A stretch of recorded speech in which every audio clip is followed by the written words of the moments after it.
Jesus was teaching on the shore of the Sea of Galilee, and the crowds are there surrounding him. And so he thinks, how can I communicate to this crowd? What can I do to be heard? So he sees some boats there lying on the shore belonging to some fishermen. And he says to one of the fishermen called Simon, Simon, can I borrow your boat, please? Can we just push out a little way from the shore? I want to talk to these crowds, and it would just be a bit easier if I could push out in your boat into the inlet so they could hear me speak. And Simon, who's pretty tired, he's been out on the water all night, agrees because it's Jesus. And they push out into the water. And so Jesus can be heard as he teaches the crowds. And the crowds are standing on the banks of the lake and they can hear Jesus speak. And then Jesus does a strange thing. He says to Simon, push out into deep water. You're gonna catch some fish. And Simon says, okay, Lord, but we've been out and all night trying to catch fish. We've been all night and we haven't caught anything. Of course, fishing at night was much better than fishing in the daytime.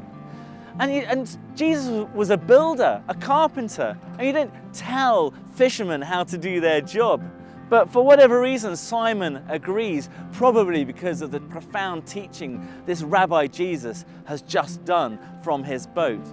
So they push out into deep water and Jesus says, okay, drop your net here, Simon. And they drop the nets down. And all of a sudden they catch the hugest, most humongous haul of fish ever. So much so that the nets are beginning to break. And Simon's like, oh my goodness, I can't get all these fish in. And so he shouts out to his friends in another boat, come and help us. Look, we need some help here. We can't get these fish. And they can't even lift it into the boat, so they have to drag the nets to the shore behind the boat to land the fish. And from then on, Simon and some of the other fishermen choose to follow Jesus. And what's this story about? It wasn't just a miracle. It wasn't just about saying, hey, look, I'm the king of the universe and I can control nature and creation and we can catch fish. It wasn't just about that.